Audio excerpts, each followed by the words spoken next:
સદગુરુ જીવનજી મહારાજના રામ કબીર, નામદેવ કબીરના રામ કબીર, અધ્યારૂજી મહારાજના રામ કબીર, પદ્મનાભ ભગવાનના રામ કબીર, હેત કૃપાના રામ કબીર, સંત પરિવારને રામ કબીર, સર્વે સંતોને રામ કબીર.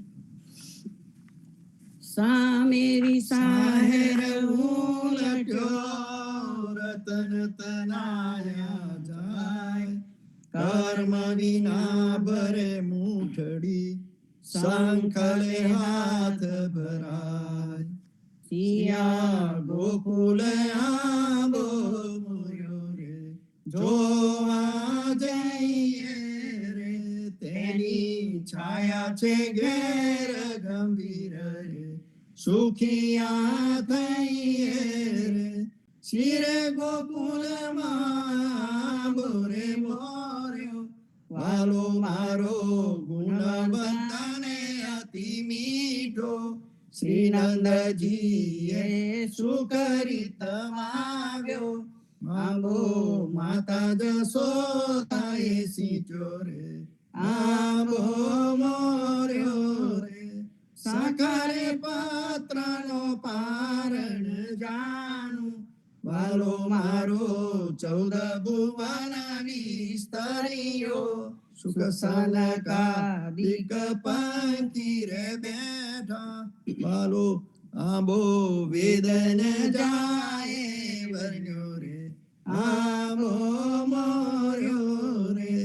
આરે ભૂતલ માયા મીર સભરવા, વાલો મારો બ્રહ્માએ જાચીને તેડ્યો.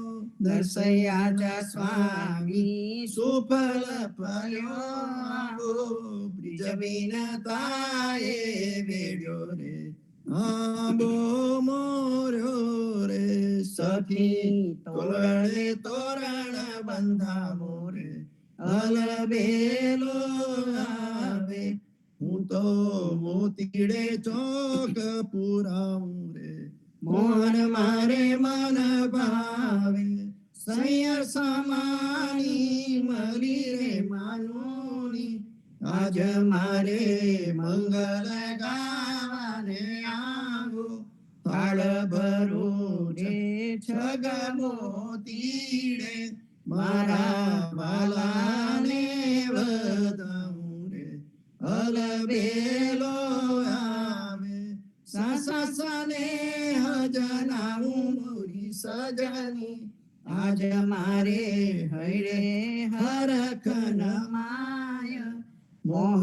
મોહનજીનું મુખડું રે જોવા, મારો એક પલક જુગ જાય રે, અલબેલો આવે. આજ અંગ ઉલટ ગનેરો મારી સજની, હારે હું તો નેહ ભરીને નાચું. નરસૈયા સ્વામી મંદિર પધાર્યા, એ સપનું છે સાચું રે, અલબેલો આવે. રજની વીતી મહારાજ અમો ઘેર સીધયા, સંગે સો કલડીનું સાલ તમો વળી સીધ લાવ્યા. વાત કરંતા વાને રવાયા, વાલા મારા પ્રીત તમારી જાની. જૂઠડા બોલા જાઓ ને પરારહો, જૂઠી તમારી છે વાની રે, અમો ઘેર સીધયા. નૈના તો અતિ નિંદ્રાએ ઘેર્યા, વાલા મારા કાજલ કપારે લાગ્યા. પીતાંબર પ્રભુ કહારે પલટ્યા, લક્ષને લાંછન લાગ્યા રે, અમો ઘેર સીધયા. જાણે તમારા મનડા રે માને, વાલા મારા તે તને ઘેર જાવો. નરસૈયા સ્વામી કરુણાનિધિ મારી સેજમાં સેજ સમાવો રે અમો ઘેર સિદયા રૂને ગિરધરે ગેલી કીધી રે સૈયર શું કહો છો મારી બુધ હરીને લીધી રે સૈયર શું કહો છો સંતતાની શેરડીએ રે ગઈ તી બેની મેં તો સેજ સ્વભાવે જોયું વિઠ્ઠલ વરત રમતા રે દીઠા તહા થકી મનડું મોહ્યું રે સૈયર શું કહો છો આગે મેં મોટા મોટેરા રે જોયા હારે બેની બ્રહ્મા શંકર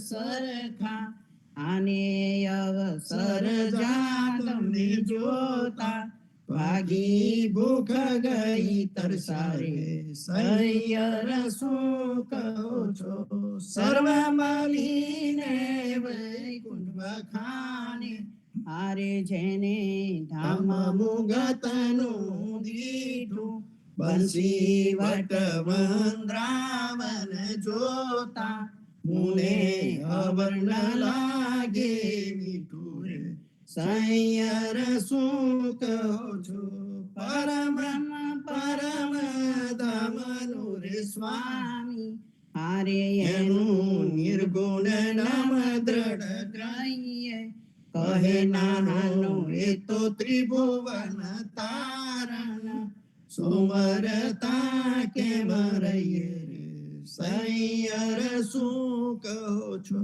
તમો સૈયર સાંભળો સાર સતગુરુ સત કહે છે તમો વિલંબ ન કરો રે લગાર સતગુરુ સત કહે છે સંતોની સંગત હરણી સકી જે હારે બેની મનમાં પલવટવાલી નિર્મલ ગુણ ગોવિંદના ગાવા નિર્મલ નામ વન માડી રે સતગુરુ સત કહે છે તિલક તુલસી અખંડ ધરવા હારે બેની લોક લાજ કુલ ત્યાગી માયા મોહ અભિમાન તજીને ગુરુ ચરણે અનુરાગી રે સતગુરુ સત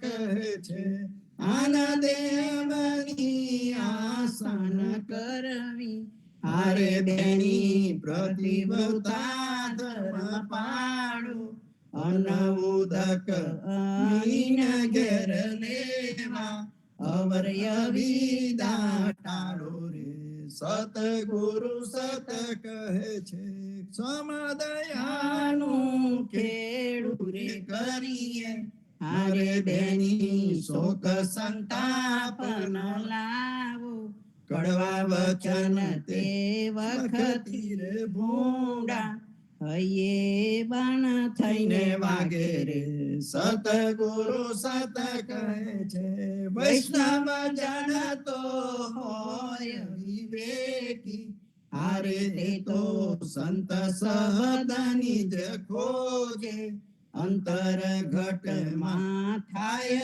અજવાળું અગમ અગોચર સુજે રે સતગુરુ સત કહે છે ધરણી ધરણે જે મુખ નવ બોલે હારે તે તો વ્યભિચારણ કહેવાય મુખડો તેનું સ્વાન બરાબર માસ મેલા બની જાય રે સતગુરુ સત કહે છે ભાવ ભક્તિ ભૂધરની રે કીજે હારે બેની મનમાં પરતી થવાની નાના ને નિરભે થઈ બેઠી પરમ ધામની વાણી રે સતગુરુ સત કહે છે જીરે રાત રહે જાહરે, પાછલી ખટગડી સાધુ પુરુષને સોઈ ન રહેવું. નિંદ્રાને પરારી સમરવા શ્રી હરિ, કૃષ્ણ તું એમ કહેવું. જીરે જોગિયા હોય તેને જોગવું પાસવા, ભોગિયા હોય તેને ભોગ તજવા. વેદિયા હોય તેને વેદ સંભાળવા, વૈષ્ણવ જન કેવલ કૃષ્ણ કહેવા. જીરે કવિ જન હોય તેને સદગ્રંથ શોધવા, દાતાર હોય તેને દાન કરવા. પતિવ્રતા નારીએ પિયુજીને પૂછવું, વચન કહે તે તો શીશ ધરવા. જીરે આપને આપના ધર્મ સંભાળવા, મન ક્રમ વચન તે મેલ ટાળી. ભણે નર સંયુતમો પ્રતિત પાવન સદા, ચરણે રાખો મુને વારી વારી. જીરે ધન્ય તું એમ કહે શ્રી હરિ, નરસૈયા તું તું મારો ભક્ત સાચો. મેલીપુર સાતન સખી રે વેશે થયો તાહેરા પ્રેમથી, હું રે નાચ્યો. જીરે જીરે મુજમાં તુજમાં વેદ નહીં નાગરા. માન તું માહેરી વેદવાણી, હજુ પર તીતના ઉપજે તુજને, મેં તુને મોકલ્યું ટાળું પાણી. જીરે મોસાલું કીધું તે કેમ ગયો વિસરી, હાર આપ્યો પરત ચબૂપા. 14 લોક મેં મારે મારે તુજ સમો કોઈ નહીં, તાહેરો માહેરો એક રૂપ. જીરે તાહેરો અક્ષર ગાય જે સાંભળે, તેના કુટુંબ સહિત પાવન થાય. બને નર સયો મીઠા બોલી સુરી જવે, તારે કર જોડી કૃષ્ણજી ખાય. ધ્યાન ધર ધ્યાન ધર નંદના કુંવરનું, જેને અખિલ ભુવન આનંદ પામે. અષ્ટમહાસિદ્ધિ તે દ્વાર ઊભી રહે, દૈતના દુષ્કૃત સર્વ વામે. જીરે મોરના પીછનો મુગુટ મસ્તક ધર્યો, મકરાકૃત કુંડલ કરણ ઢલગે. નીલવટ તિલક તે સુભગ કેસરતના, કંઠ મુક્તા ફલ હાર ઢલકે. જીરે પ્રેમના નયન તે સુભગ આનંદ ભર્યા, દિન પર દયાની જુએ. રસ ભર્યા રાતડા કવિ કેમ વર્ણવે, કોટી કંદર્પ જોતા જ મોહે. જીરે પિતાંબર પલવટ કટિત રુચિર છે, ઉભેલા ત્રિભંગી બેન વાહે. કદમના દ્રુમ તળે રાધિકાર સબરી, હીરધારી સંગયા ગાવે. જીરે મોરણી ધુની સુની, વનિતા વ્યાકુળ થઈ. ગોપિકા કેરડા વૃંદ આવે. નરસૈયાને મન આનંદ અતિ ઘનો, અભયતના પુષ્પ લેઈ વધાવે. ધ્યાન ધર હરિતનું અલ્પમતી આડસું, જે થકી જન્મના દુઃખ જાશે. અવર ધંધો કરે અર્થ કઈ નવસરે, માયા દેખાડીને મૃત્યુ પાહે. સકલ કલ્યાણ શ્રી શ્રી કૃષ્ણના ચરણમાં શરણ આવે સુખ પાર હોય અવર વેપાર તું મેલ મિથ્યા કરી કૃષ્ણનું નામ તું રાખ મોએ પટક માયા પરી અટક ચરણે હરી અટક માં વાત સુનતા જ સાચી આસનું ભવન આકાશ સુધી રચ્યું મૂઢ એ મૂઢથી ભીત કાચી અંગ જો બન ગયું ફલિત પિંજર થયું તોય ન લે તો શ્રી કૃષ્ણનું કેવું ચેતરે ચેત દિન ચાર છે લાભના લીધો લેખાવતા રાજ લેવું સરસ ગુણ હરિતના જે જણે અનુસર્યા દેવતાના સુજસ તો જગત બોલે નરસૈયા રંકને પ્રીત પ્રભુ શોધની અવર વેપાર નહીં ભજન તોરે જાગીને જોઉં તો જગત દિશે નહીં ઊંઘમાં અટપટા ભોગ ભાસે ચિત્ત ચૈતન્ય વેલા સદ્રૂપદ છે બ્રહ્મ નટકા કરે બ્રહ્મ પાસે પંચમહાભૂત પરે બ્રહ્મ વિશે ઉપન્યા અનુ અનુ માની રહ્યો રે વરગી ફૂલ ફૂલને ફળ તે તો વૃક્ષના જાનવા થળ થકી ડાલ તે નહીં રે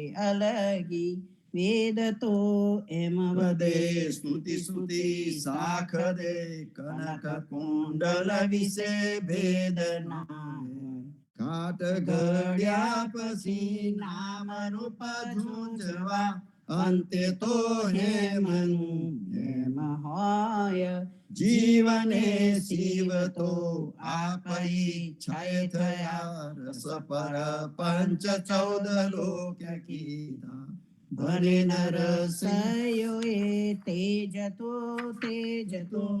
એને સમર્યા તે કંઈક સંત સેજા જાગીને જોઉં તો જોતો જગત દિશે નહીં ઊંઘમાં અટપટા ભોગ ભાસે રાત સમે મધુબન કે કે ભીતર મોહન બેનો બજાયો રે મોર મુગટ કર મુરલી સોહે મધુર મધુર ધુની લાયો રે તનન તનન તનન તનન તન સોબત મદન જગાયો રે બંસી કેર સુની બ્રિજ વનિતા કરી સિંગાર ઉઠી ધાઈ રે જનન જનન જનન જનન જનને પુરસાદ સુનાયો રે હિમરે તો ગોસબ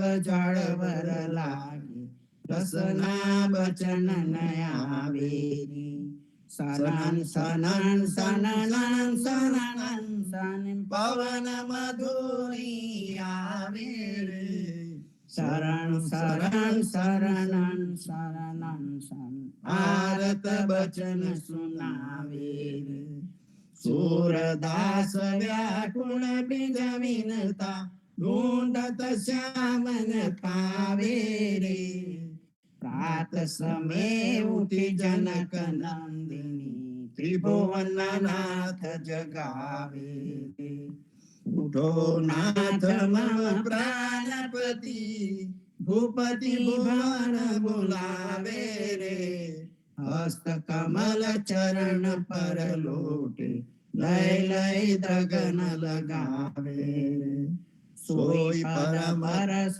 ગૌતમ કિનારી અભય પરમ પદ પાવે રે ઉરજી માલ ગલે મોતી અનકી કર અંગુરી સુર જાવે ગોગર વારે અલખ બદન પર પાગ કાપે ચસમારે રે કનક કલશ સરજુ જલ ઝારી દાતુન દાન કરાવે રે કમલ નયન મુખ નિરખી રામ કો આનંદ ઉરણ સમાવે રે સંત જન કી વિનતી આરત બચન સુનાવે રે કાન દાસ સિયા રઘુવર કે હરખી રખી ગુણ ગાવે રે પ્રાત સમે ઉઠી જનક નંદની ત્રિભુવન નાથ જગાવે રે મંગલ આરતી રામજી કી જય ચરણ કમલ મુખ નિરખત લીજે મંગલ આદ સદા સુખ સાજે દશરથ સુત ઘેર નોબત વાજે મંગલ આરતી રામજી કી જય કનક ભુવન में रतन सिंहासन तहाँ बैठे सिया राम जी सुखासन कीट मुगट कर धनुष विराजे जनक सुता लिए आरती साजे मंगल आरती राम जी की जय भरत शत्रुघ्न लक्ष्मण भाई सिया राम की शोभा बरनी न जाए घंटा ताल पखावत बाजे पवन तनय जाके सनमुख राजे मंगल आरती राम जी की जय सिंहासन पर सिया रघुराई आरती करत कौशल्या माई मंगल मंगल भया उजियारा मेघवरण तन नयन रसारा मंगल आरती राम जी की जय पीत बसन बैजंती माला मणिमय भूषण बेरे लाला जन रोहिदास रज करी गावे विमल भक्ति सिया राम जी की पावे मंगल आरती राम जी की जय आरती श्री जगन्नाथ मंगला करी पर सद चरणारविंद आपदा हरी धनन धनन घंट बाजे बेन बंसरी बाजट मृदंग ताल नाद खंजरी दीपक ज्योत जगमगे श्री कंचनापुरी नवबाती अगर तेल पावक जरी इंद्र दमन सिंधु गाजे रोहिणी खड़ा मारकर्ण सेत गंगा आनंद भरा एक नाम तीन लोक 14 भुवन संचराचरी रोम रोम रे रंकार काहे सोंडरे गरुड़ खंभ सिंह पर जातरा भरी हीरा माने मोती पना जोत की जड़ी रतन सिंहासन आप बिराजे बेत की छड़ी 56 भोग नीत लागे होत हरि हरि सुर नर मुनि द्वारे टाळे ब्रह्मा वेद वचनी धन्य धन्य राघो श्री आज की घड़ी धन्य धन्य राघो श्री आज की घड़ी श्री राम मंत्र आरती की जय शंकर सनकादिकाद यही रंग बीजे ईद ताल विमल बोध पंच बाति जारी तन मन निज पर तो आये वेदवारी अखंड ज्योत विमल मोद बहे दिन राती आरती रघुनाथ जी की जय पर भारी कहे कबीर समझ दिले ऐसे लाए चरण टेक रघुनाथ जाके निर्बेसद पाए श्री राम मंत्र आरती की जय शंकर सनकादिका दे रंग बीज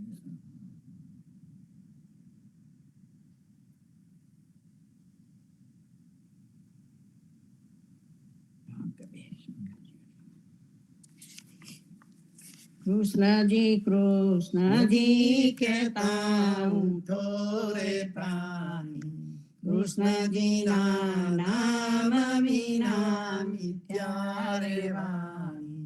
પ્રભાતે ઉઠીને લીજે કૃષ્ણજીનું નામ. કૃષ્ણજીએ વાસ્યું ગોકુળીનું ગામ કૃષ્ણજી માતા રે અમારે કૃષ્ણજી તાત. સગાને સહોદર મારે કૃષ્ણજી ભાત. કૃષ્ણજીએ મામો માર્યો માસી સંહારી પોતાના જાનીને હરિએ મુગતિ આપી.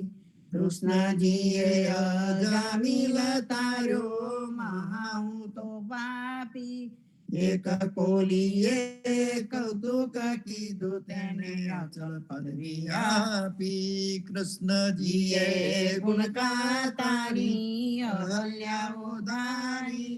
કૃષ્ણજીના નામ ઉપર જાઉં બલિહારી દાસલડા બને રે હરની ભગતિ જાણી. નેતા નરસૈયા સ્વામીની બોલો અમૃત વાણી. જીવનજી મહારાજ માગો શરણું તમારું.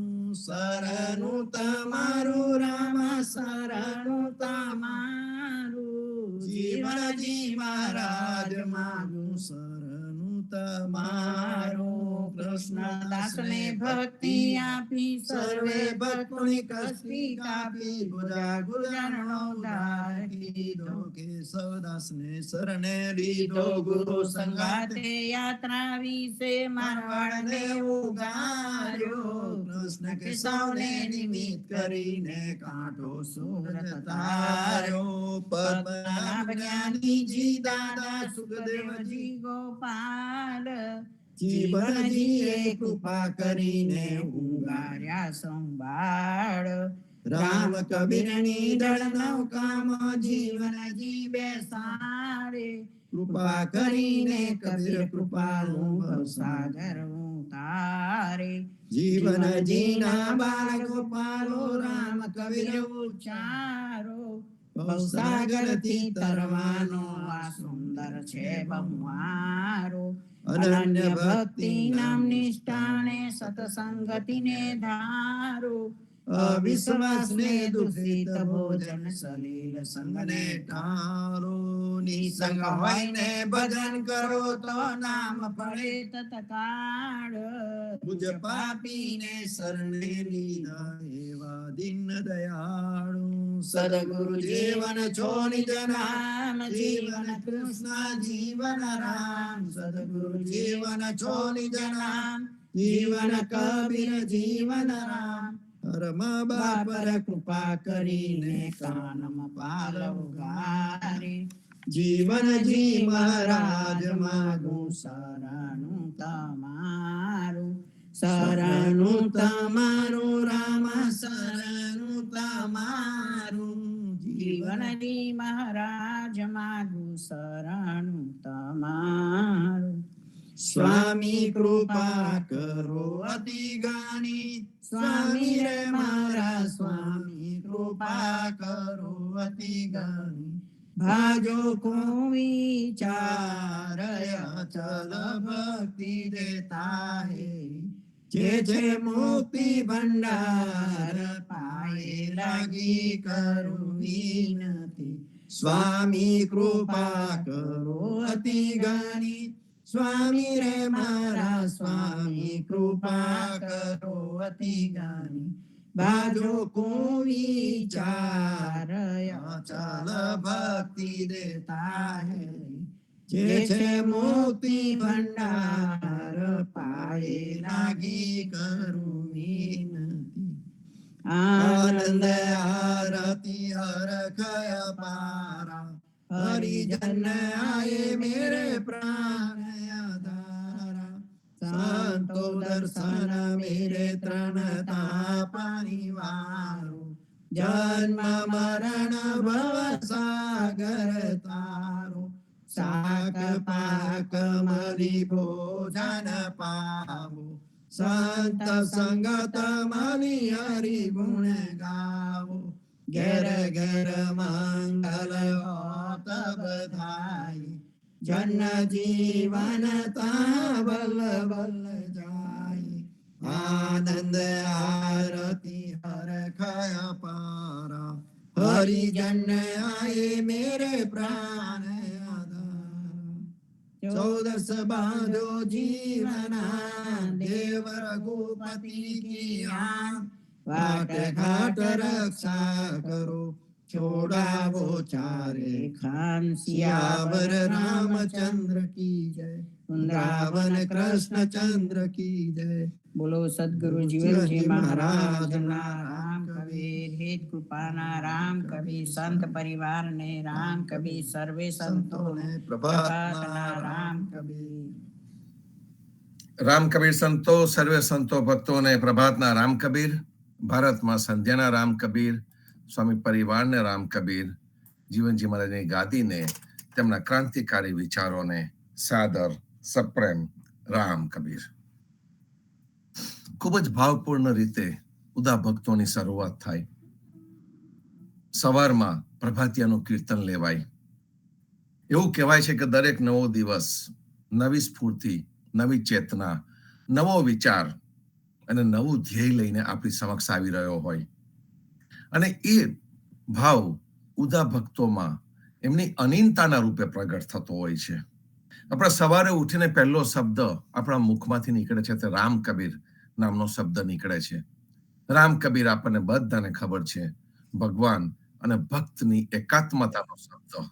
આપણા દિવસની શરૂઆત જ ભગવાન અને ભક્તની એકાત્મતાના શબ્દથી શરૂ થાય છે. અને જે પણ આપણા પરિવારનું હોય, પરિવારજન આપણને મળે તો આપણે રામ કબીર તરત કહીએ છીએ. ઉઠીને એક રૂમમાંથી બીજા રૂમમાં જઈએ તો આપણે રામ કબીર કહેતા હોઈએ છીએ. એ કહીને પછીથી આપણે ઘરના પાછળના ભાગમાં જઈએ કે આગળના ભાગમાં જઈએ, ત્યાં પણ જે કુદરતી વાતાવરણ છે, ગામડામાં હતા ત્યારે આપણા ગામડામાં પરસાડથી પાછળ જઈએ તો વાડો હતો. એક જે વાતાવરણમાં પ્રવેશ કરીએ ઊંઘમાંથી ઉઠીને સવારે આપણા ડેલી રિચ્યુઅલ્સ પરફોર્મ કરતા કરતા, તો શું કરતા હતા આપણે? તો કે આપણે એકદમ એની સાથે એકમેક થઈ જતા હતા. અને જે આપણે એકમેક થઈ જતા હતા ને એનું નામ જ જીવન. અત્યારે જે કૃત્રિમતા આવી ગઈ છે એની અંદર આપણે એકમેક નથી થઈ શકતા. અને જે આપણે એકમેક નથી થઈ શકતા ત્યાં તકલીફ થાય છે. બીજાની સાથે પણ આપણે એકમેક નથી થઈ શકતા. પોતાના ઘરની સાથે એકમેક નથી થઈ શકતા. નથી આપણે ઘરની બહાર જઈએ ત્યારે આપણે પ્રકૃતિની સાથે એકમેક થઈ શકતા. અને એ તકલીફ કોની છે? તો કે આપણી પોતાની છે. એ આપણે પોતે ઊભો કરેલી સમસ્યા છે. અને પોતે કરેલી ઊભી સમસ્યાને આપણે પોતે જ એને સોલ્વ કરી શકીએ. અને એકમેક થવા માટે જરૂર શું છે? કે તે જરૂર એ છે કે તમે જે જગ્યા પર હોય, જે ભૂમિ પર હોય, જે વિચારમાં હોય એમાં ઓતપ્રોત થઈ જાઓ. અને ઓતપ્રોત થઈ જવા માટે તમારે એ મોમેન્ટમાં રહેવું જરૂરી છે કે ભાઈ પ્રેઝન્ટ મોમેન્ટમાં રહું. મારે આના પછી અડધો કલાક, કલાક પછીની હું ચિંતા એટલી બધી ન કરું. ચોક્કસ એનું આયોજન કરું, એનું પ્લાનિંગ કરું, પણ એની ચિંતા હું એટલી બધી ન કરું કે મારી પ્રેઝન્ટ મોમેન્ટમાં મારે જીવવાનું જ રહી જાય. અત્યારે આપણે સત્સંગ ચાલી રહ્યો હોય તો તે વખતે આ જે સત્સંગ આવી રહ્યો હોય તે કેટલા બધા વાંચન પછીનો હોઈ શકે, કેટલા બધા મનન પછીનો, કેટલા બધા ચિંતન પછીનો, એટલા બધા વિચારો તમારા મનની અંદર ઘૂમરે ગયા કે કોને બહાર કાઢું, કોણ ના બહાર નીકળે, અને જે સાથે એક સહજ રીતે જે નીકળી પડે એ વિચાર તે ઘડીએ મહત્વનો છે. કદાચ આ વિચાર ફરીથી જીવન પર્યંત ન પણ આવે, પણ એ વખતે એ વિચાર આવ્યો અને એ વિચાર સાથે આપણે જીવન જીવી લીધું, એ જીવનને માન્યું કહેવાય. આ વસ્તુ પાછી યાદ રહેશે કે નહીં? ઇવન ગઈકાલે શું વાત કરી હતી, ગઈકાલે શું વિચારતો અત્યારે આપણને યાદ નથી, પણ એ વિચારનો જે આનંદ આપણે માન્યો હોય તે હંમેશા આપણી સાથે રહેવાનો છે. કારણ કે જે આનંદમય કોષો આપણા શરીરની અંદર છે, અને જે આનંદમય કોષ આપણી અંદર છે ઉચ્ચ પ્રકારનો કોષ છે. એ આપણા શરીરને એક જાતની સ્ફૂર્તિ આપતો હોય છે, એક અનુભૂતિ આપતો હોય છે. અને જ્યારે આપણે આપણી ઉદા ભક્તોની પરંપરાની વાત કરીએ ત્યારે આપણને ગલગલિયા થાય છે. એ ગલગલિયા કેમ થાય છે? તો કે આપણી જે ઉદા ભક્તોની જે પરંપરા છે એક જીવન જીવવાની પરંપરા છે. એ કોઈ કર્મકાંડી પરંપરા નથી. જીવન કેવી રીતે જીવવું એ એક ભૌમ્યાના સ્વરૂપે જીવનજી મહારાજ આવ્યા અને આપણને બતાવીને ગયા. એમને આપણને શું આપ્યું? આમ જોવા જઈએ તો કશું જ નથી આપ્યું, પણ આમ જોવા જઈએ તો ઘણું બધું આપ્યું છે. કુશળતાથી એમને આપણને ઘણું બધું આપ્યું છે. આમ કહીએ છીએ કે આપણને 4 પદાર્થમાં આપણને શું મળી ગયું? એમને 4 પદાર્થ આપ્યા. અને આપણે જેને કહીએ છીએ કે 14 નિષેધો, કે જે 14 વસ્તુ નહીં કરવી, પણ નહીં કરવી એ પણ આપણા પોતાના હાથમાં છે. એ કે દંડો લઈને નતા બેઠા કે તમારે આ કરવું કે ન કરવું. એ બધું આપણા પોતાના હાથમાં છે. આપણને એવું લાગે કે મારા જીવનમાં કોઈક વસ્તુ અવરોધરૂપ આવી રહી છે, તો જે અવરોધ આવતો હોય એને આપણે ઇઝીલી હટાવી દઈએ છીએ. વર્ક ઉપર જઈએ, જોબ ઉપર જઈએ ને કંઈક અવરોધ આવ્યો હોય તો તરત જ આપણું મન વિચાર કરે કે આને આ રીતે કરીશું તો આ અવરોધ નહીં આવે, આ પ્રોબ્લેમનો આ રીતે ફિક્સ થઈ શકે એમ છે. તો આપણે તરત જ એ સોલ્યુશનને અમલમાં મૂકી દઈએ છીએ. તો આ જે 14 નિષેધો છે એ 14 નિષેધો પણ એક સોલ્યુશન જ છે કે જે મનુષ્યને જકડી રાખે, જે મનુષ્યને પકડી રાખે, જે મનુષ્યને ડર આપે, જે મનુષ્યને ભ્રમિત કરે. એ વસ્તુને મારા જીવનમાં સ્થાન કેમ હોય? આપણે બેઠા હોય તો વિચાર કરવાનો રહે. ઘણું બધું સંતો લખી ગયા છે, અનુભવીને ગયા છે. જગદીશ મહારાજ ઘણું લખીને આપણા માટે ગયા. આપણે જ્યારે એને વાંચતા હોઈએ છીએ તો એને જેને અંગ્રેજીમાં કહીએ છીએ ડેલિબરેટ રીડિંગ, કે એ જ્યારે વાંચન કરીએ તે વખતે આપણે એની પર ભાર મૂકીએ છીએ કે પછી વાંચવા ખાતર વાંચી જતા હોઈએ છીએ. 5 લીટી વાંચી અને પહેલી લીટી ભૂલ્યા. પહેલી લીટીથી શરૂ કરીને 5મી લીટીમાં જે આવતું હોય એ બેને કનેક્ટ કરવાની આપણને ભગવાને શક્તિ તો મગજમાં મૂકેલી જ છે, તો એ આપણે વાપરીએ છીએ. ઉદા ભક્તોની પરંપરામાં આપણે કીર્તનો ગાઈએ છીએ. કીર્તનો એ સ્વયંભૂ રચના છે. દરેક કીર્તનકારની એને એનું સર્જન કર્યું છે. એનું સર્જન મન અને બુદ્ધિમાંથી થયેલું છે, ભાવમાંથી થયું છે, પ્રેમમાંથી થયું છે. તો એને એ જે કીર્તન લીધું એ કીર્તનનો શું અર્થ છે? એ જીવનલક્ષી છે કે નહીં? મોટા ભાગના કીર્તન, એ જે કવિતાઓ, એ મનુષ્યના હૃદયમાંથી પ્રગટ થઈ છે. અને મનુષ્યના હૃદયમાંથી જે પ્રગટ થયું છે એ જીવનલક્ષી હોય જ. જે પ્રોઝ એટલે કે જે શબ્દો પણ જે લખાય છે લિટરેચરની અંદર, હું સારા લિટરેચરની વાત કરું છું, ખાલી બકવાસની વાત નથી કરતો. બકવાસ તો ઘણા બધા હોય, ઘણા બધા પુસ્તકો લખાય છે અને કઈ ભૂતળમાં કઈ તળિયા ચાટતા હોય છે. પણ જે સારામાં સારા જે પુસ્તકો છે એ હંમેશા ને હંમેશા રહે છે. 600 વર્ષે અધ્યાય જેના કીર્તન એના એ જ આપણા માટે છે. અને કીર્તનો હજુ પણ આપણા જીવનને પ્રકાશિત કરે છે. 400 વર્ષ પહેલા કહી ગયેલા જીવનજી મહારાજના વિચારો અત્યારે પણ આપણને પ્રકાશિત કરે છે. ટૂંકી ટચુકડી આનંદ આરતી હરખ અપારા આપણને હજુ પણ એટલો જ હરખ આપતી જાય છે. એનું કારણ શું છે સંતો?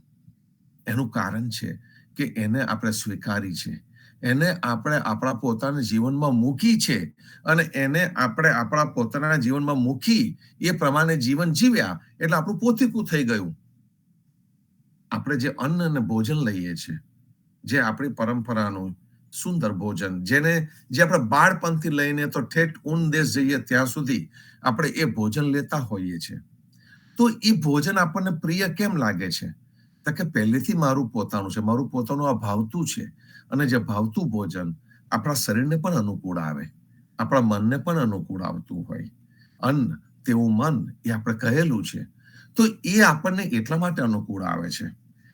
પૃથ્વી દોડનું જે કીર્તન છે એ કીર્તન જીવનજી મહારાજે આપણા જીવનમાં વણી લીધું છે.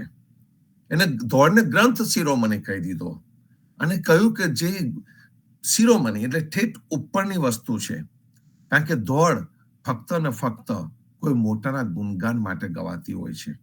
અને એ આજે 3 દોડ છે આપણી પાસે, પૃથ્વી દોડ, વડુ દોડ અને પદમ દોડ. એ 3 દોડ આપણને ઉભા કરે એમ છે. અને એમાં પણ જ્યાં પૃથ્વી દોડ છે જેની વાત આપણે ગયા વખતે કરતા હતા, અને કદાચ આપણે પૃથ્વી તત્વ સુધી ગયા વખતે આવ્યા હતા કે ભાઈ પૃથ્વી તત્વ રૂપે આપણું શરીર બનેલું છે. આપણા શરીરમાં જે મુખ્ય ભાગ છે, પંચ મહાભૂતોમાંથી બનેલું આ શરીર, એમાં પૃથ્વી તત્વ એક એવું તત્વ છે કે જેને આપણે જોઈ શકીએ છીએ, જેના થકી આપણે ઊભા થઈ શકીએ છીએ, એ આ પૃથ્વી તત્વ છે. અને જે પૃથ્વી તત્વ છે એ પૃથ્વી તત્વથી જ વર અને વહુ બંને બનેલા છે. સ્ત્રી અને પુરુષ બંને પૃથ્વી તત્વથી બનેલા છે. અને આપણી અંદર, આપણી પરંપરાની અંદર જે પૃથ્વી વિવાહ આવે છે, એ પૃથ્વી વિવાહ બતાવે છે કે વર અને વહુ બંનેનું લગ્ન પરબ્રહ્મ સાથે થાય છે. જે રીતે પૃથ્વી પરબ્રહ્મ સાથે પરણે છે. પૃથ્વીને કોઈ વડો વર જોઈએ. વડો વર એટલે કયો વર? તો કે જેની અંદર બધા ગુણ ભરેલા છે, એવો વર એને જોઈએ. આગળ સલુની પણ આપણે આવવાનું છે, અને સલુની પણ એક કન્યા છે, બધા બહુ જ ગુણોવાળી કન્યા છે, અને સુંદર કન્યા છે. તો એવી જે સુંદર કન્યા છે, એ સુંદર કન્યાને પરણાવવાની કોની જોડે? તો કે જેના ગુણ સારા હોય એની જોડે પરણાવાય. જે ગુણવાળી કન્યા હોય એને ગુણવાળો વર જોઈએ. એ ગુણવાળી કન્યાને તમે ગુણ વગરનો વર આપી દો તો એ કજોડું કહેવાય. આપણી અંદર જે પૃથ્વી વિવાહ જે થાય છે, એ પૃથ્વી વિવાહને સમજવાનો રહ્યો. ઇતર જ્ઞાતિમાં થતા લગ્ન હોય છે, સ્ત્રી પુરુષના લગ્ન હોય છે, એ રીતે લોકો કહેતા હોય છે. જ્યારે આપણી અંદર જે ઉચ્ચ પરંપરા છે, ઉચ્ચ પરંપરાની અંદર આપણે પૃથ્વી વિવાહ કહીએ છીએ. અને પૃથ્વી વિવાહ થાય છે એનો અર્થ કે સ્ત્રી અને પુરુષ બંને ફક્ત શારીરિક રીતે એકબીજાની સાથે નથી આવતા. સ્ત્રી અને પુરુષ આત્મિક રીતે પણ એકબીજાની સાથે આવે છે. અને એ બંને એક સાથે આવીને આત્મકલ્યાણના માર્ગે પણ પહોંચે છે. અને એ વાત ઉપર આપણે આઈ થિંક ગયા વખતે આવ્યા હતા કે જે આપણી અંદર જે લગ્નની જે વિધિ છે, એને વિધિ પણ નહીં કહી શકાય. હું તો એમ જ કહીશ, લગ્ન વખતે આપણે જે ભક્તિ કરીએ છીએ, એ ભક્તિ કરવાનો હેતુ આપણા આત્મકલ્યાણનો છે. અને એ જે આત્મકલ્યાણનો જે હેતુ છે, એ ચૂકી ન જવાય, એની કાળજી કરવા માટે આપણને જીવનજી મહારાજે આ પૃથ્વી વિવાહ આપ્યો. એમાં પણ પૃથ્વી ધોળમાને થોડીક આદો ગાતા હોઈએ છીએ, સંત સોહાગો આપણે ગાતા હોઈએ છીએ, અને એ ગાઈને આપણે ખૂબ સુંદર ભાવમાં રહેતા હોઈએ છીએ. અને એમાં સુંદર વસ્તુ કીધી છે, કોઈ પણ જાતના વિષય આદિકથી લગ્ન પ્રસંગ વખતે લલચાવવું નહીં. અત્યારે દરેક પ્રસંગ થઈ ગયા છે, એ રીતે હવે લગ્નને પણ થવા માંડ્યું છે. લગ્નનું પણ જે આધુનિકરણ થયું ને, એનું વિષયીકરણ જ થઈ ગયું છે. લગ્નના આધુનિકરણમાં અત્યારે સૌથી મોટામાં મોટી વસ્તુ શું થાય કે ભાઈ લગ્નમાં મને કોને કેટલું આપ્યું. જે ચાંદલો હતો, એ ચાંદલાને પણ આપણે એ રીતે જોવામાં આવ્યો. હવે ધીમે ધીમે કરતો નીકળવા માંડી છે વસ્તુ. પણ મૂળ વસ્તુ એ હતી કે જે ચાંદલાનું પણ ઓરિજિનલ આપણે જોવું જોઈએ. કે જે ચાંદલાનું જે ઓરિજિનલ જે હતું, તો કે ગામની અંદર આપણા ભક્તોના ગામોમાં પણ મેં તો આ જોયેલું છે, મેં અનુભવ્યું છે, બાળક તરીકે અનુભવ્યું છે કે ગામનો જે પૈસાદાર ભગત હોય, જેની પાસે સંપત્તિ છે, સંપન્ન છે, એ જ્યારે લગ્ન પ્રસંગ આવે કે કોઈ મોટો પ્રસંગ આવે, કે ખેતીમાં કંઈક નુકસાન થતું હોય, કે ખેતીમાં કંઈક દવા નાખવા માટે પૈસાની જરૂર હોય, તો અડધી રાત્રે એ આવે, અડધી રાત્રે આવીને ધીમોરીને બારણું ઠોકે, છુપી મદદ કરીને જતો રહે, બીજા કોઈને ખબર પણ ન પડે એવી મદદ કરીને જતા રહેતા હતા. કોક ગરીબ ભગતની કન્યા પરણાવાની હોય તો એનું ઓછું ન આવે એટલે એને છુપી મદદ કરવામાં આવતું હતું. એની પોતાની અસ્મિતા, એનું પોતાનું કશું પણ સમાજમાં નીચું ન દેખાય, એ બતાવવા, એ ન દેખાય એની કાળજી કરીને એક જમાનો હતો કે આપણે ઉદા ભક્તો એકબીજાને મદદ કરતા હતા. એકબીજાને આપણે કેટલા બધા ગામો પણ આપણા બદલેલા છે કે ભાઈ મારું મૂળ ગામ આ, અને ત્યાર પછી આપણે કેટલા ગામ બદલીને કોઈક જગ્યાએ ગયા હોય તો એ કોઈક સગું આપણને ત્યાં લઈ ગયું છે. અને એવું જ કંઈક અહીંયા પણ આપણે અમેરિકામાં આવ્યા છે તો કોઈક સગું આપણને બોલાયું છે, કોઈક આપણા માટે વિચાર કરતું હતું અને એને વિચાર કરીને આપણને ટેકો આપ્યો છે. યાદ કરવાનું રહ્યું, કદાચ જેને આપણને ટેકો આપ્યો છે, જેના થકી આપણે આવ્યા છે, જેને આપણને સ્પોન્સર કર્યા છે, કે જેને આગળ આવ્યા ત્યારે આપણો શરૂઆતમાં આપણી આંગળી પકડી હોય, ચોક્કસ જ એને ભાવ પ્રેમથી યાદ કરવાનું. કારણ કે જેને કર્યું છે એ તો કરીને ભૂલી ગયા છે. કારણ કે એને જ્યારે કરી એ મદદ તે વખતે એને કોઈ આશા ન હતી અને હજુ પણ ન હોય. એવું જ આપણી એક પરંપરા છે સંતો. અને આપણી પરંપરાની અંદર દરેક જણ એકબીજાની કાળજી કરતા હતા, હજુ પણ કરે છે.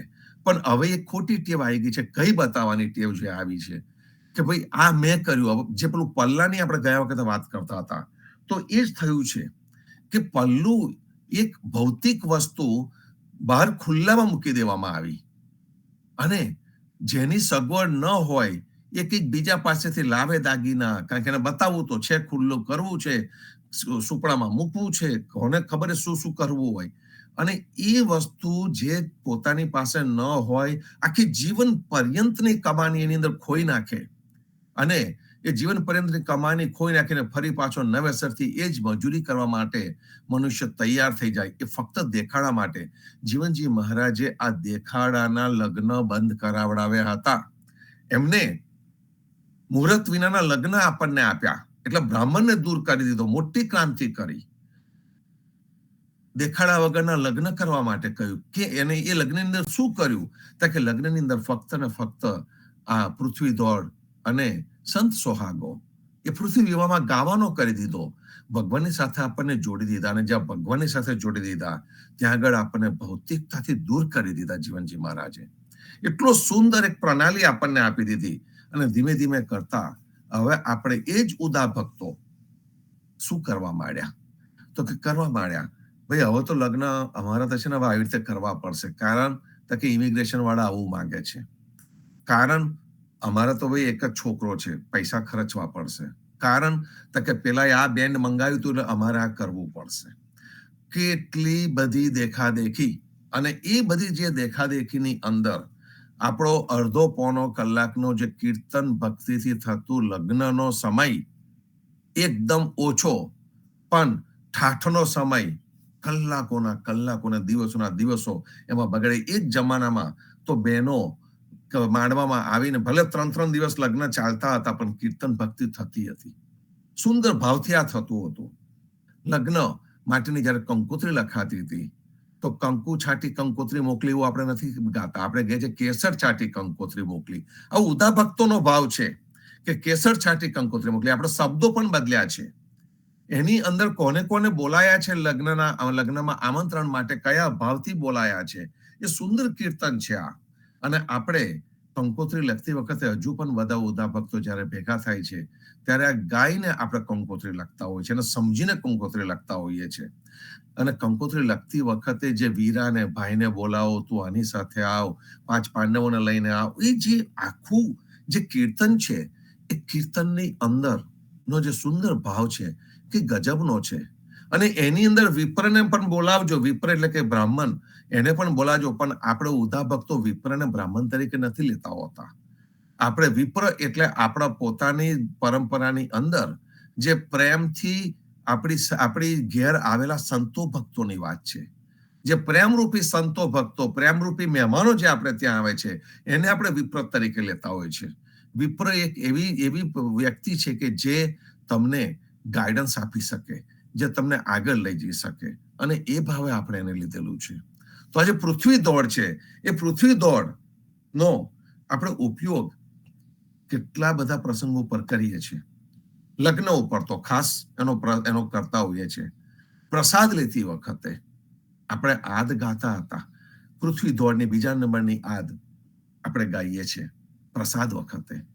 પરંપરા હતી આપણી, હતી એવું બોલવું પડે છે, થોડું દુઃખ થાય છે એની સાથે, કારણ કે હવે પરંપરાને જાળવવાની બહુ અઘરી થઈ ગઈ છે આપણાથી. હજુ પણ આદ આપણા કેસેટોમાં તો છે જ, હજુ આપણા અમુક લોકો ગાઈ પણ શકે છે. અને તમે સ્વામી પરિવાર સાથે એની આજુબાજુ જો પ્રસાદ લેવાનો એક અવસર મળે તો તે વખતે હજુ પણ એ આદ ગવાય છે સંતો. એક અનન્ય લાવો છે. અને જે અનન્ય લાવો છે એ આદનો, એ આદ નંબર 2 એ પણ આપણી આ પૃથ્વી દોડમાં જ છે. તો કેટલું સરસ કે લગ્ન વખતે પૃથ્વી દોડ, પ્રસાદ લેતી વખતે પૃથ્વી દોડ, અને જ્યારે ઊન દેશ જવાનો પ્રસંગ આવે તે વખતે પણ આપણી પરંપરામાં વિઘ્નહરણ આપણે ગાતા હોઈએ છીએ, પણ પૃથ્વી દોડ. એક જ કીર્તન 3 ઉપયોગ: પ્રસાદ લેતી વખતે, લગ્ન વખતે અને દેશના પ્રસંગ વખતે. 3 પ્રસંગો જીવનમાં મહત્વના, અને 3 પ્રસંગો મનુષ્યના જીવનમાં જે મહત્વના, એમાં પૃથ્વી દોડને સ્થાન છે. અને એટલા માટે આ પૃથ્વી દોડ આપણને પોતે કી લાગે. જીવનજી મહારાજે આ કુશળતા બતાવી અને ધીમે ધીમે ધીમે કરીને ભક્તોના દરેક પ્રસંગમાં એટલી સુંદર રીતે આને વણી લીધી કે આપણે એનો વિચાર પણ ન કરી શકીએ. સાથે સાથે સમાજ પણ એટલો સુંદર આપણો કે સુંદર સમાજે આ દરેક પ્રણાલીને પાડી રાખી કોક ને કોક રીતે. હજુ પણ આપણે પૃથ્વી વિવાહ કરીએ જ છે, અને પૃથ્વી વિવાહ કરીએ ત્યારે આપણો ભાવ એ હોય છે કે જોડિયું સરસ રીતે લગ્ન કરે અને આત્મકલ્યાણના રસ્તે ચાલે. બ્રાહ્મણની જરૂર નથી. યદુનાથ મહારાજે કાંઠા વિસ્તારમાં જ્યાં બ્રાહ્મણો લગ્ન કરતા હતા, તો ત્યાં કહ્યું કે આપણા વાળાએ જઈને કરાવવા જોઈએ લગ્નો. કદાચ આજે પણ એ હાકલ થઈ છે. આપણે પોતે ઉભા થવું પડશે આ લગ્નો કરાવવા માટે, કારણ કે આ લગ્ન તો કોઈ પણ કરાવી શકે. એમાં કઈ વિધિ વિધાન નથી, નથી મુહૂર્ત, નથી ચોઘડિયા, કશું છે નહીં. કોઈ વસ્તુની પણ જરૂર નથી. આમ જોવા જાવ તો તમે 4 પદાર્થ સિવાય લગ્નમાં કોઈ વસ્તુની જરૂર નથી. આપણા ઉદા ભક્તોના લગ્નમાં કે તમારી યાદી આપવી પડે કે આટલું બધી વસ્તુઓ જોઈશે. કોઈ જ વસ્તુની જરૂર નથી. એકદમ મિનિમમ વસ્તુથી લગ્ન થઈ શકે તે આપણી પરંપરાનું લગ્ન છે. અને પછીથી એ આપણી પરંપરાનું લગ્ન સમજ્યા વગર આપણી ઇતર પરંપરાના લગ્નને આપણી અંદર ભેગું મૂકી દઈએ, અને એ તો આપણને પાયલીની ગેડ લેતું નથી. સહેજ પણ સમજ પડતી નથી કે પેલો આવીને કયા મંત્રો અષ્ટોપષ્ટમ બોલી ગયો અને આવીને શું કરાવી ગયો. આપણો હાથ પકડે કે આને સ્વાહા કરો, આને પેલું કરો, આને આ કરો, અને બધા પેલું ચાવી ભરેલું રમકડું હોય એવા ચાવી ભરેલા રમકડાની જેમ આપણે કરીએ. એના કરતા આપણે આ પોતે કી પૃથ્વી દોડ એ ગવાતી હોય, સંત સુહાગો ગવાતો હોય, અને જીરે ગોવિંદના ગુણ ચાલતા હોય, એ જે ચાલતું હોય એનો કંઈક આનંદ, જે કીર્તન ભક્તિનો આનંદ માનતા માનતા જે લગ્ન થાય, જે આપણને સમજ પડે કે સમજણ પાડનારા હોય તો તમને સમજણ પણ પાડી શકે, પણ સમજણ આપણી પોતાની પણ હોઈ શકે. તો એ રીતનું જે લગ્ન થતું હોય, એ પછી એ લગ્નને આપણે હાઇબ્રિડ કરવા જઈએ તો કેવી રીતે ચાલે? જેવું લગ્ન હાઇબ્રિડ, જે રીતે લગ્નની વિધિ હાઇબ્રિડ થાય એવું લગ્ન પણ પછી હાઇબ્રિડ થાય. અને મોટા ભાગે સમજણ વગર પૃથ્વી વિવાહ પણ નહીં કરવો, અને સમજણ વગર બ્રાહ્મણને બોલાવીને પણ વિવાહ નહીં કરવો. સમજણ સાથે કરીએ ને તો પછીથી બીજો કોઈ પ્રશ્ન ઉભો નહીં થાય કે હું આ કરું કે પેલું કરું. હવે ફ્યુઝન આવી ગયું છે, ભેગું કરવાનું. કેમ થાય કે ભાઈ અમે ભગત અને પેલા ભગત નથી, તો હવે 2 ભેગું કરીએ. હવે 2 ભેગું કરવાની અંદર કેવું થાય ખબર નહીં. મને તો ખબર નથી પડતી, વિચાર પણ નથી આવતો કે ભેગું શું કરવાનું આપણે. હા, બે બાજુના જે અહમ છે, એમના જે ઈગો છે, એ ઈગો કદાચ સંતોષાતા હશે કે ભાઈ ચાલો બંને બાજુનું સચવાઈ ગયું. પણ એની અંદર જે મુખ્ય છે, જે લગ્નનો જે ભાવ છે, જે પ્રેમનો જે ભાવ છે, એ આવ્યો કે નહીં એ ખબર નથી. અને જે સાચી પ્રેમ ભક્તિ છે એ એની અંદરથી ઊભી થઈ કે નહીં એ પણ ખબર નથી. અને અત્યારે તો જે લગ્નની આગળ ને લગ્નની પાછળ જે વર અને વધુનો પણ જે ભાવ હોય છે, તે ભાવ કઈ જુદો જ થઈ ગયો છે. એક જમાનામાં બ્રાહ્મણ વિધિથી જે લગ્ન થતા હતા, એની અંદર બ્રાહ્મણ પણ જે સાચો બ્રાહ્મણ હતો, દરેક ગામમાં એક હતો, એ જે સાચો જે બ્રાહ્મણ હતો એ જઈને વર અને કન્યાને સાથે બેસીને લગ્ન શું છે એ પણ સમજાવતો હતો. અત્યારે તો બ્રાહ્મણો, એવા બ્રાહ્મણ તો રહ્યા નથી. ફક્ત કર્મકાંડી બ્રાહ્મણો રહ્યા કે જે તમારો હિતેચ્છુ પણ નથી. એ તો ફક્ત લક્ષ્મેચ્છુ છે, એને ફક્ત લક્ષ્મી જ જોઈએ, એ પડીકું જ જોઈએ, એનાથી આગળ બીજું કશું ન જોઈએ. એ ક્યાં સુધી ચાલે? અને એની બરોબરીમાં જ્યારે મા બાપ પોતે બેઠા હોય લગ્ન માટે, એનો ભાવ કેવો સુંદર હોય. આજુબાજુ આપણા સગાવાલા બેઠા હોય, એમનો ભાવ કેટલો સુંદર હોય. અને જે આપણી પરંપરા છે એ કેટલું સુંદર હોય. કાંઠા વિસ્તારમાં મેં તમને જણાવ્યું એ પ્રમાણે યદુનાથ મહારાજે હાકલ કરી કે આપણા લોકોએ જઈને સલુની સમજાવવી જોઈએ. સલુની એટલે ગુણવાળી સુંદર કન્યા, એનું કજોડું ન થાય. એ સલૂની સમજાવી જોઈએ, આપણા લોકોએ ત્યાં જઈને લગ્ન કરાવવા જોઈએ. તો જુઓ ત્યાં આગળ 3 પેઢીથી જે પરિશ્રમ ચાલી રહ્યો તે પરિશ્રમ પરિણામ બતાવી રહ્યું છે. ત્યાંના આપણા ભક્તોના લગ્ન પટેલોમાં થાય જ છે, રેગ્યુલર થાય છે બધા ગામોની અંદર. અને હવે ત્યાં ધીમે ધીમે કરતા આપણા પૃથ્વી વિવાહથી લગ્ન શરૂ થયા છે અને બ્રાહ્મણને દૂર કાઢવામાં આવી રહ્યો છે. આ જે ચેન્જ છે ઓવરનાઇટ નથી આવતો, એ ચેન્જને આવતા વાર લાગે છે અને એના માટે પ્રયત્ન કરવો પડે છે. મેં તમને કહ્યું પહેલા એ ડેલિબરેટ રીડિંગ, કે આપણે કોઈ પણ વસ્તુને ફક્ત કરવા ખાતર કરવા જઈએ અને હૃદય નહીં મૂક્યું, એમાં દિલ ન મૂક્યું તો પછી એનું કોઈ પરિણામ ન આવે. પૃથ્વી વિવાહ પણ કંઈક એવું જ છે સંતો. વિઘ્ન હરણ પણ જ્યારે આપણે ઊન દેશના પ્રસંગે જઈને આવીએ છીએ તો એને એક વિધિ રૂપે નહીં લેવું. બસ વિઘ્ન હરનારો કોણ છે? તો કે વિઘ્ન હરનારો મારો પરબ્રહ્મ છે, જેને પૃથ્વીનું પણ વિઘ્ન હરણ કરી દીધું. એ વરાહ, એ મારા જીવનમાં જે પણ વિઘ્નો આવશે, જે પણ અવરોધો આવશે, એ એવો દૂર કરનારો છે. એટલે વિઘ્ન હરણ ગાયું. નોટ ઓનલી ડેટ, જીવનજી મહારાજના આપણે જયારે સમાનું વાંચન કરીએ છીએ ત્યારે આપણને બધાને ખબર છે કે આ વિઘ્ન હરણ ગાવામાં આવ્યું અને એની 5મી પંક્તિ ચાલતી હતી, હરિકીર્તન થતું હતું. એ વખતે જીવનજી મહારાજ આ દેહ છોડે છે અને ઉમદેશ જાય છે, સ્વધામ જાય છે. એટલે આપણે એને સ્વધામનો સમો કહ્યો. તો એ વિઘ્નહરણ જે છે એ આપણી પરંપરા છે, આપણે ગાઈએ છીએ અત્યારે. અને એ જે કીર્તનનું આપણે ગાન કરીએ છીએ, કીર્તનની પાછળનો હેતુ બહુ મોટો છે.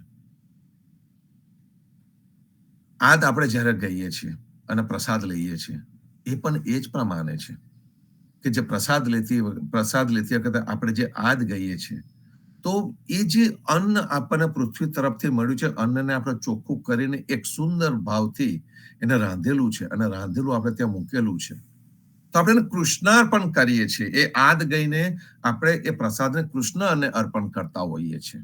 એ કૃતજ્ઞતાનો એક ભાવ આપણી અંદર મૂકી દેતા હોય છે અને એ રીતે આપણે એને આદને ગાતા હોઈએ છીએ.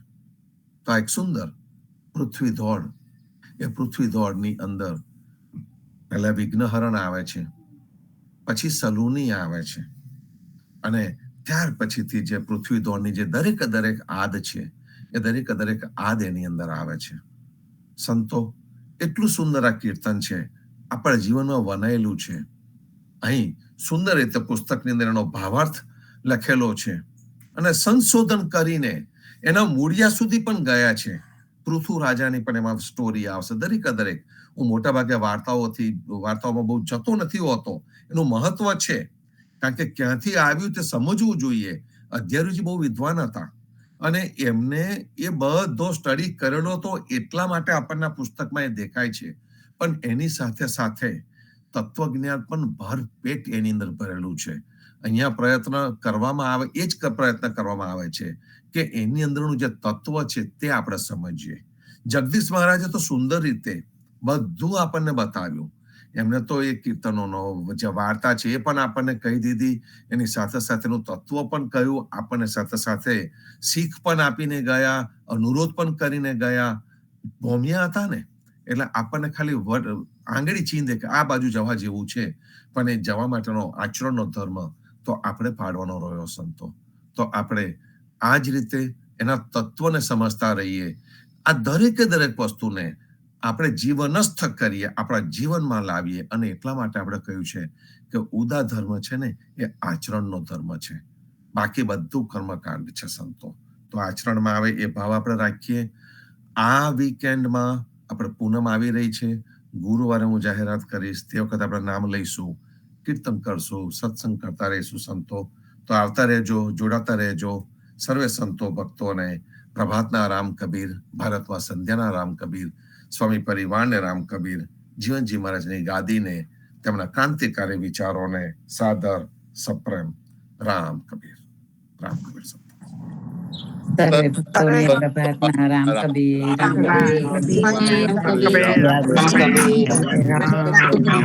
કબીર સર્વે સંતોને પ્રભાતના રામ કબીર રામ ભક્તોને રામ કબીર સર્વે ભક્તોને રામ કબીર